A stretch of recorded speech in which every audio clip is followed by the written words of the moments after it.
Baik, terima kasih.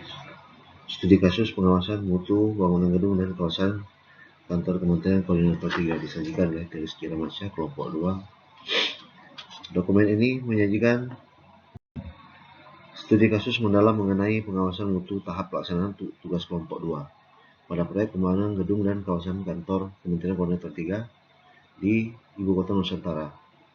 Kami akan menganalisis tantangan, risiko, dan strategi pengendalian mutu untuk memastikan bangunan ini memenuhi standar hijau, modern, dan cerdas, serta memberikan rekomendasi teknis yang dapat diterapkan untuk proyek berupa di masa depan. Latar belakang proyek IKN. Pembangunan Ibu Kota IKN adalah proyek strategis nasional yang monumental dengan kawasan inti pusat pemerintahan sebagai etalase kemajuan bangsa. Gedung dan kawasan kantor Kementerian Koordinator 3 dirancang untuk menaungi lembaga koordinator di bidang politik, hukum, dan keamanan yang menjadikannya sangat vital.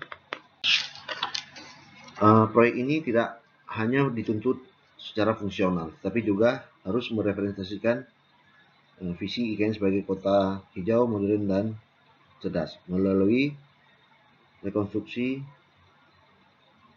berkelanjutan, material ramah lingkungan, efisiensi energi, dan teknologi bangunan pintar. Meskipun demikian, proyek-proyek pemerintah berskala besar sering dihadapkan pada tekanan jadwal yang ketat, yang berisiko terhadap penyimpangan mutu. Tujuan studi kasus ini adalah menganalisis sistem pengawasan mutu, mengidentifikasi permasalahan umum, menganalisis risiko dan dampaknya, menentukan strategi pengendalian, dan menyusun rekomendasi teknis spesifik untuk pengawasan mutu proyek bangunan gedung pemerintah di masa mendatang. Di tahap awal, identifikasi permasalahan pengawasan mutu. Inti permasalahan dalam studi kasus ini adalah risiko ketidaksesuaian atau non-conformance antara hasil pekerjaan di lapangan dengan spesifikasi dan standar mutu. Fokus analisis pada 3 disiplin pekerjaan utama, yaitu pertama, pekerjaan struktur, yaitu kerangka utama bangunan yang menopang beban dan menjamin stabilitas. Kegagalan mutu memiliki konsekuensi fatal. Kedua adalah pekerjaan arsitektur dan finishing, yang dimana menentukan tampilan fisik, estetika, dan antarmuka pengguna. Cacat yang mempengaruhi keamanan dan fungsionalitasnya. Yang ketiga adalah pekerjaan mekanikal, elektrikal, dan plumbing atau MEP, sistem vital bangunan seperti HVAC, kelistrikan, dan plumbing. Kualitas instalasi menentukan fungsional, efisiensi, dan keselamatan. Pengawasan mutu yang efektif harus bersifat multidisiplin dan terintegrasi untuk menjamin keberhasilan proyek secara holistik. Profil proyek kantor Kemenku 3 IKN. Proyek pembangunan bangunan gedung dan kawasan kantor Kementerian Koordinator 3 di IKN berlokasi di kawasan inti pusat pemerintahan Kabupaten Penajam Pasir Utara, Kalimantan Timur. Proyek ini berfungsi sebagai kantor bagi Kementerian Koordinator Bidang Politik, Hukum, dan Keamanan. Dengan nama proyek yaitu Pembangunan Gedung dan Kawasan Kantor Kemenku 3, lokasi KIPP IKN Kalimantan Timur, fungsi gedung kantor Kemenku Polhukam dan kementerian terkait. Pemilik proyek pemerintah RI atau Kementerian PUPR. Kontraktor utama yaitu PT Waskita Karya Persero KSO dengan PT Nindya Karya. Pemasok material utama yaitu PT Waskita Beton Precast, Redimik, dan Konkrit. Nilai kontrak 789 miliar sampai 902,6 miliar. Lingkup pekerja utama 4 tower kantor multifungsion hall, jembatan penghubung 254 meter, kualitas penunjang. Hingga kapasitas gedung hingga 1375 ASN.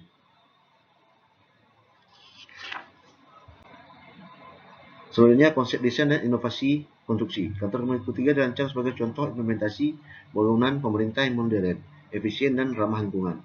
Beberapa konsep yang diimplementasikan adalah konstruksi hijau, di mana komitmen pada prinsip bangunan hijau seperti melindungi ekosistem, reduksi limbah, dan konservasi sumber daya, termasuk pengamatan air galian sebagai air kerja. Kedua, arsitektur modern dan cerdas. Gaya arsitektur fungsional modern dengan integrasi Building Management System atau BMS untuk kontrol terpusat HVAC, pencahayaan, dan keamanan. Ketiga, inovasi efisiensi, yaitu penurunan elevasi bangunan 1,5 meter untuk mengurangi volume timbunan tanah, menghemat biaya, waktu, dan dampak lingkungan. Fitur inovatif ini membutuhkan pengawasan mutu ketat untuk mencegah kegagalan akibat kurangnya keterampilan atau metode instalasi yang tidak tepat. Pengawasan mutu harus fokus pada kinerja komponen hijau dan cerdas. Selanjutnya, potensi cacat mutu dan dalam pelaksanaan. Kualitas pekerjaan struktur, arsitektur, dan EP adalah fondasi keamanan dan durabilitas bangunan. Potensi permasalahan mutu yang sering muncul meliputi satu, pada struktur, yaitu beton dan baja. Mutu beton rendah, campuran tidak akurat, material terkontaminasi, pengadukan tidak homogen, dan perawatan tidak memadai. Kedua, cacat fisik pada beton, yaitu segregasi, kropos, retak akibat pembaratan tidak sempurna atau berkisting bocor. Ketiga, kesalahan penulangan baja. Jumlah atau diameter tidak sesuai, jarak tidak tepat, selimut ukuran kurang, serta sambungan lewatan pendek. Yang keempat, ketidakpresisian berkisting, yaitu tidak vertikal atau rata, tidak kuat, dan menyebabkan deformasi. Yang kedua, arsitektur dan finishing. Yang pertama, dinding dan pelesiran. Dinding tidak lurus, tidak rata, dan bergelombang atau mudah retak. Yang kedua, lantai dan dinding keramik, tidak sejajar, nat tidak seragam, dan bisa saja terjadinya kopong. Yang ketiga, pengecatan, yaitu tidak meratanya cat, belang, atau mengelupas. Yang keempat, kusen pintu jendela, di mana tidak presisi, sulit dibuka, atau tutup bocor. Yang kelima, railing dan eksterior, sambungan las tidak rapi, pelapis tidak tahan cuaca. Yang ketiga yaitu mechanical, electrical, dan plumbing atau MEP, yang dimana terjadinya konflik spasial atau clash, yaitu benturan jalur instalasi. Yang kedua, sistem plumbing, yang sering terjadinya kebocoran sambungan, pembentukan pipa tidak tepat, pemasangan saniter tidak rapat. Yang ketiga, sistem elektrikal, tidak mematuhi PUIL, kabel tidak sesuai, material rendah mutu, grounding tidak memadai. Yang keempat, sistem HVAC, distribusi udara tidak merata, hotspot, bising, boros energi. Yang kelima, sistem proteksi kebakaran, di mana pemasangan tidak sesuai standar, yaitu NFPA ataupun SNI. Analisis risiko dan dampak cacat mutu krisis. Cacat mutu bukan hanya masalah teknis, tapi juga masalah bisnis dan keselamatan fundamental.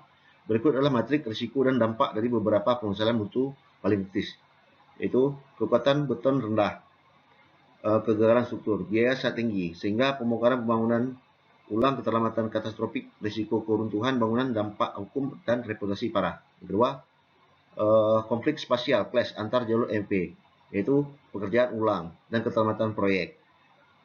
Biaya yang menyebabkan biaya tinggi, yaitu pembongkaran, relokasi, keterlambatan signifikan, serta penurunan kualitas instalasi.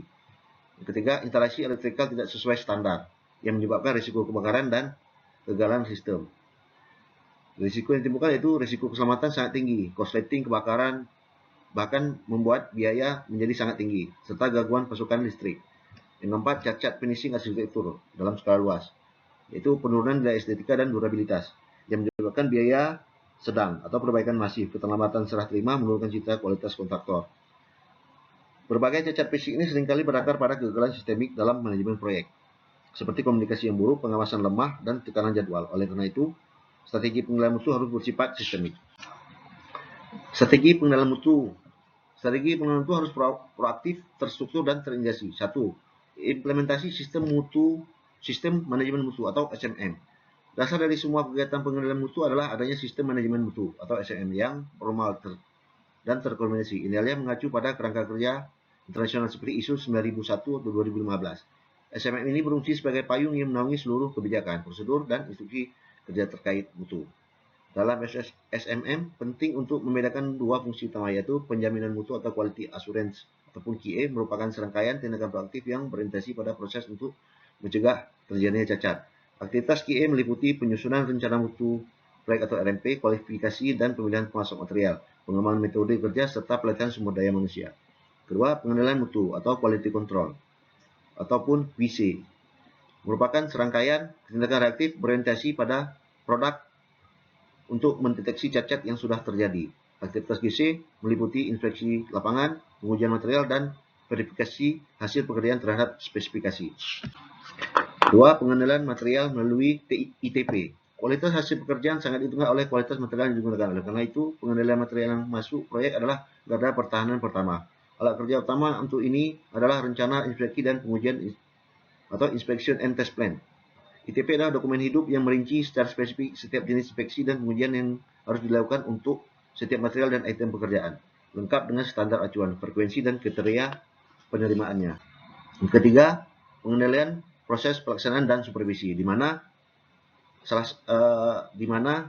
metode kerja atau manajemen setiap jenis pekerjaan kritis, misalnya pengecoran massal, instalasi fasad, pemasangan unit chiller, harus dilalui dengan penyusunan dan persetujuan metode kerja.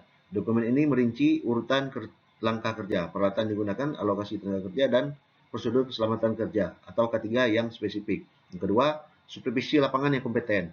Kunci dari pengawasan efektif adalah kehadiran pengawas atau supervisor dari pihak kontraktor maupun konsultan pengawas yang memiliki pemahaman teknis mendalam, proaktif, dan tegas.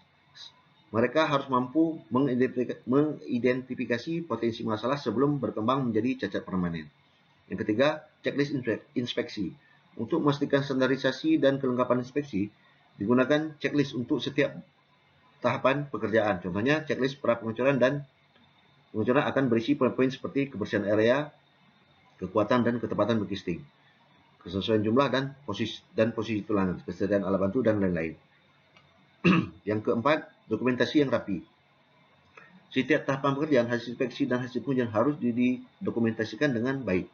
Dengan dokumentasi berupa laporan harian, laporan mingguan, foto progres, dan sertifikat hasil tes, menjadi bukti otentik dari pelaksanaan mutu dan menjadi alat penting saat audit atau jika terjadi sengketa di kemudian hari. Untuk kesimpulan, 1. Pengawasan mutu pada tahap pelaksanaan proyek strategi nasional seperti kantor Kementerian adalah sebuah proses manajemen yang kompleks. Keberhasilannya tidak hanya bergantung pada pemenuhan spesifikasi teknis, tetapi juga pada kemampuan mengelola tantangan manajerial dan organisasional, terutama tekanan jadwal yang tinggi dan yang berpotensi mengkompromikan prosedur mutu.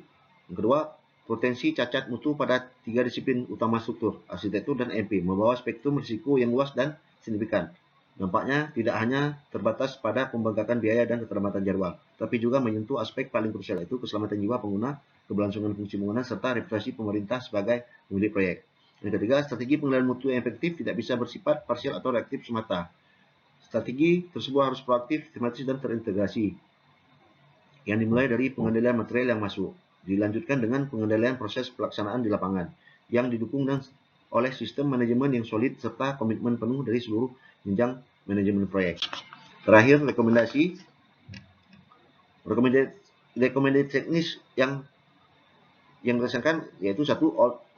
Optimalisasi teknologi digital, yaitu penerapan BIM 4D atau 5D, dan platform manajemen proyek berbasis cloud atau CDA untuk koordinasi dan transparansi. Kedua, penguatan proses dan organisasi, yaitu QA dan QC, formalisasi alur kerja, laporan ketidaksesuaian atau NCR, dan audit mutu internal atau eksternal berkala. Yang ketiga, peningkatan kompetensi SDM, yaitu briefing kualitas pra pekerjaan dan verifikasi kompetensi sertifikasi tenaga kerja spesialis. Pengawasan berbasis risiko, yaitu prioritaskan frekuensi dan intensitas supervisi dari pekerjaan berisiko tinggi, yaitu struktur sistem produksi dan keuangan. Terima kasih.